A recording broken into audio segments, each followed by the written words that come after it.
The success of an organization extends only so far as the success of its employees.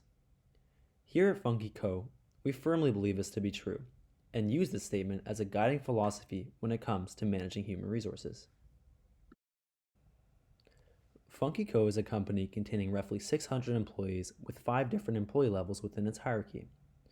As for budgetary needs, they have $1.4 million to spend over the next 4 quarters, averaging out to around $350,000 per quarter, and in their 5th quarter, they have a budget of $375,000 for human resource purposes.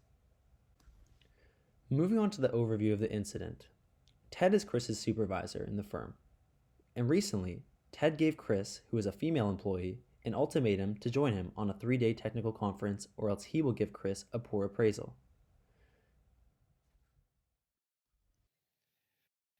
Hey Chris, I'm going on a 3-day technical conference. If you come, I'll give you more advancement opportunities and a good appraisal.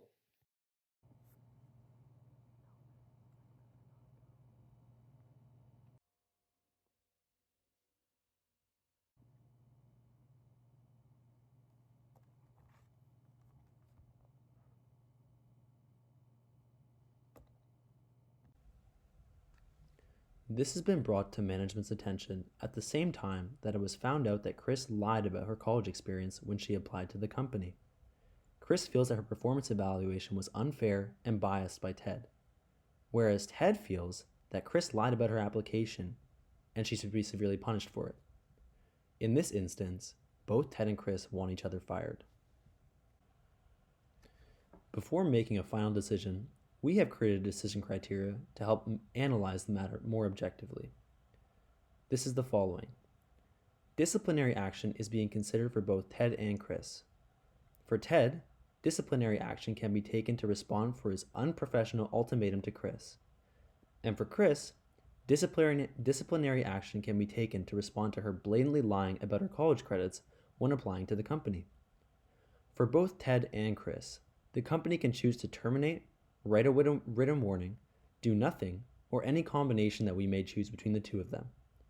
For our decision, we will evaluate its effect on employee morale, maintaining professional workplace standards, and providing fair opportunities for all employees. Our first option is a written warning to Ted. For the pros, this would maintain the hierarchy within the company. As for cons, this could be viewed as a slap on the wrist, quote unquote, by the employees and make it seem like quid pro quo relationships are acceptable within the firm, which could damage the company's culture and employee morale. A written warning for Ted may decrease employee morale and worsen professional standards if it is seen that Ted's actions were not properly dealt with.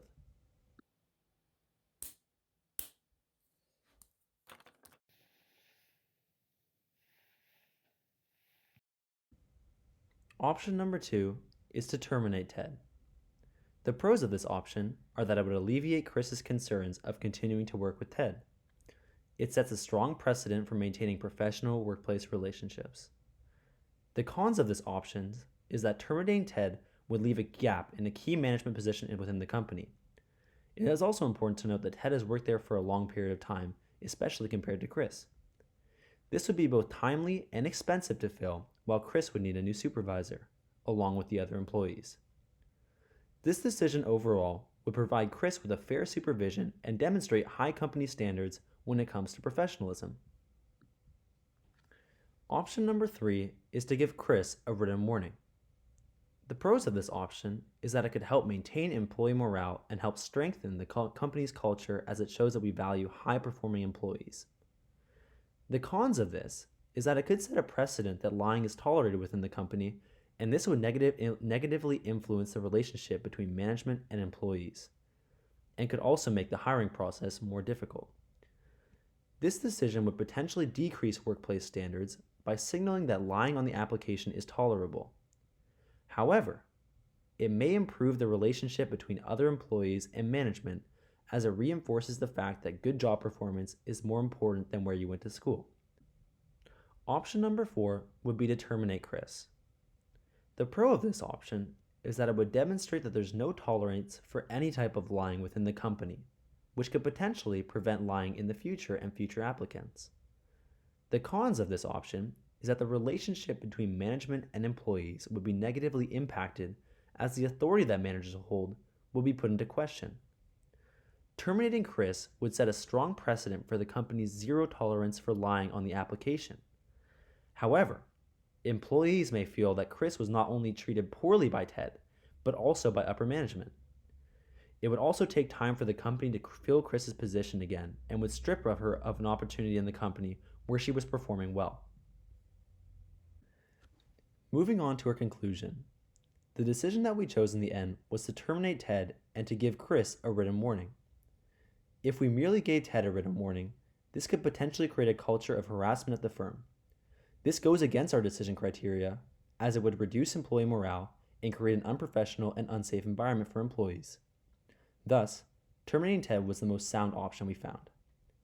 In regards to Chris, it is a fact that she is an above-average employee. Thus, despite the fact that she lied on her resume, it could severely decrease employee morale if an exceptional employee like Chris is suddenly let go of the company. Furthermore, the lie she told was of little to no consequence, as she is still able to execute her job to standards higher than the company norm and expectations. Giving Chris a new supervisor would also ensure that Chris would receive a fair appraisal and deserving job opportunities irrespective of her personal relationship with the boss. This choice was inspired by our desire to demonstrate to our employees that personal ultimatums are not tolerable by any extent, and that strong performance on the job and meritocracy is more important than your experience before it. However, we also want to demonstrate that we do not condone lying on your application to the firm, and that disciplinary action will be taken to combat application dishonesty.